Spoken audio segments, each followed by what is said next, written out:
सामाजिक विज्ञान की क्लास में आपका स्वागत है। आज हम आपको ये जो चैप्टर चल रहा है आधुनिक विश्व में चरवाहे, आज इसमें हम ये समझाएंगे कि सब पर एक जैसा असर नहीं पड़ा। यानी औपनिवेशिक काल में जो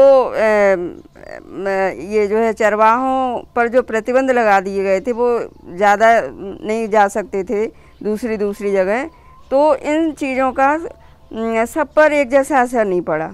तो इसमें अफ्रीका का देखिए, अफ्रीका के बाकी स्थानों की तरह मसाई लैंड में भी आए बदलाव से सारे चरवाहों पर एक जैसा असर नहीं पड़ा।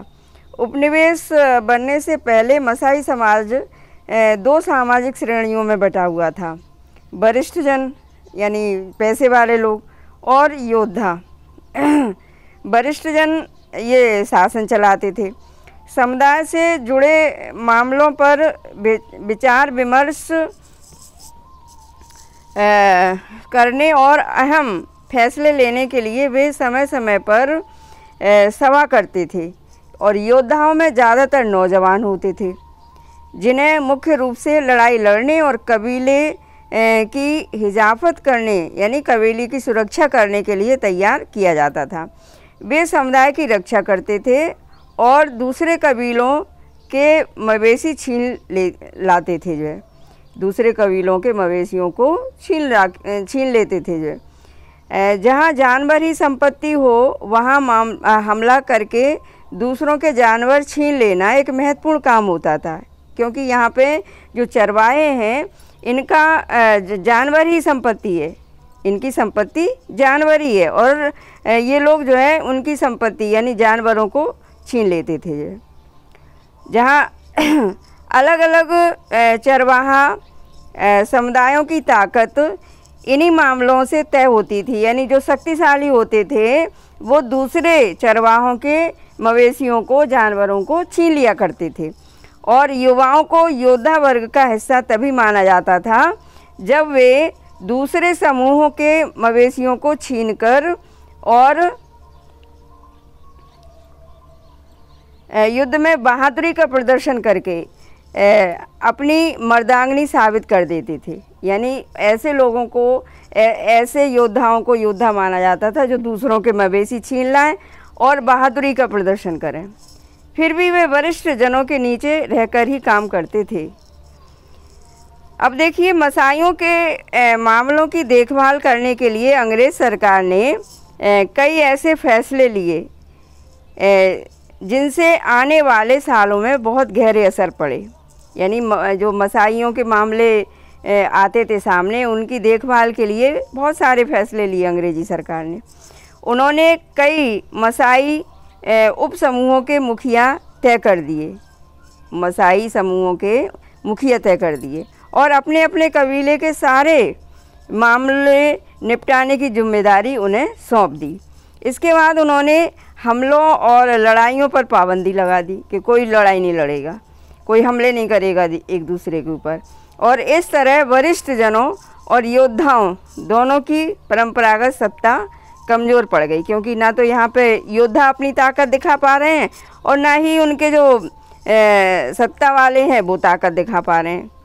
जैसे जैसे समय बीता, औपनिवेशिक सरकार द्वारा नियुक्त किए गए मुखिया माल इकट्ठा करने लगे, यानी जिन्हें मुखिया बनाया था वो माल इकट्ठा करने लगे। उनके पास नियमित आमदनी थी जिससे वे जानवर, साजो सामान और ज़मीन खरीद सकते थे।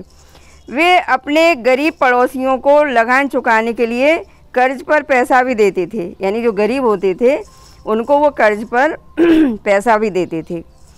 और उनमें से ज़्यादातर बाद में शहरों में जाकर बस गए और व्यापार करने लगे, क्योंकि पैसा तो था ही इनके पास, तो शहरों में जाकर के बस गए और व्यापार करने लगे। उनके बीवी बच्चे गांव में ही रहकर जानवरों की देखभाल किया करते थे।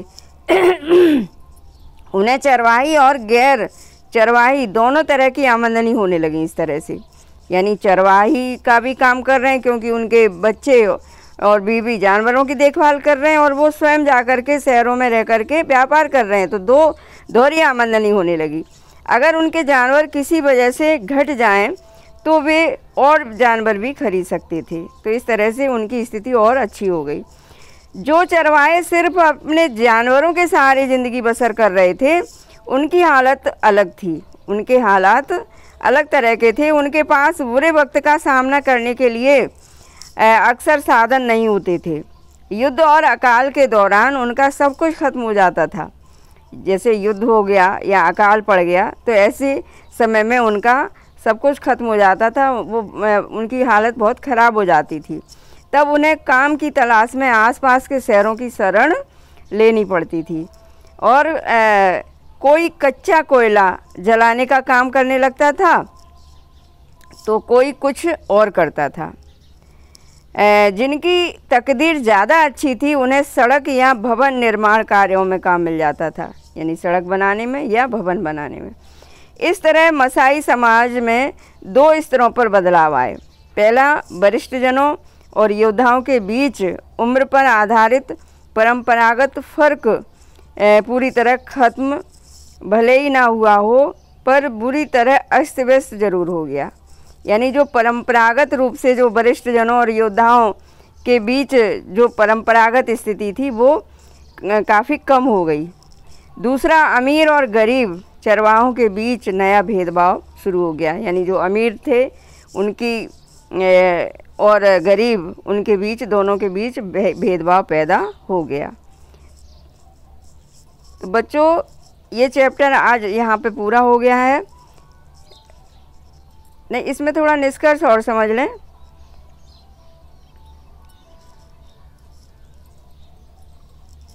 देखिए निष्कर्ष इस तरह हम देखते हैं कि आधुनिक विश्व में आए बदलावों से दुनिया के अलग अलग चरवाहा समुदायों पर अलग अलग तरह के असर पड़े हैं। नए कानूनों और सीमाओं ने उनकी आवाजाही का ढर्रा बदल दिया, क्योंकि आपने देखा कि नए कानून बने तो वो कुछ निश्चित जगह तक ही सिमट कर रह गए। वो और मतलब जैसे पहले जो है घूम घूम कर अपने जानवरों, अपने मवेशियों को ले जाते थे और चराते थे, ये ज़िंदगी उनकी मतलब एक निश्चित जगह पर सीमित हो गई। जैसे जैसे चरागाह खत्म होते गए, जानवरों को चराना एक मुश्किल काम होता चला गया और जो चरागाह बचे थे वो भी अत्यधिक इस्तेमाल की वजह से बेकार हो गई। ये भी हम लोगों ने देखा कि चरागाह धीरे धीरे खत्म जैसी स्थिति में आ गए, मतलब सूख गए। तो इस तरह से जो है सूखे के समय भी उनकी समस्याएं पहले से ज़्यादा बढ़ गई, क्योंकि चरागाह कम हो गए थे और धीरे धीरे ख़त्म होते जा रहे थे। तो ऐसी स्थिति में जानवरों को पालना बहुत मुश्किल काम हो गया था और बड़ी तादाद में जानवर जो है भूखे रहने की वजह से दम तोड़ने लगे थे। अब उनके आने जाने पर बहुत सारी बंदिशें थोप दी गई थी, इसलिए वे नए चरागाहों की तलाश में भी नहीं कहीं जा सकते थे। फिर भी चरवाहे बदलते वक्त के हिसाब से खुद को ढालते हैं, यानी जैसा वक्त बदलता है वो अपने आप को ढालने की कोशिश करते हैं।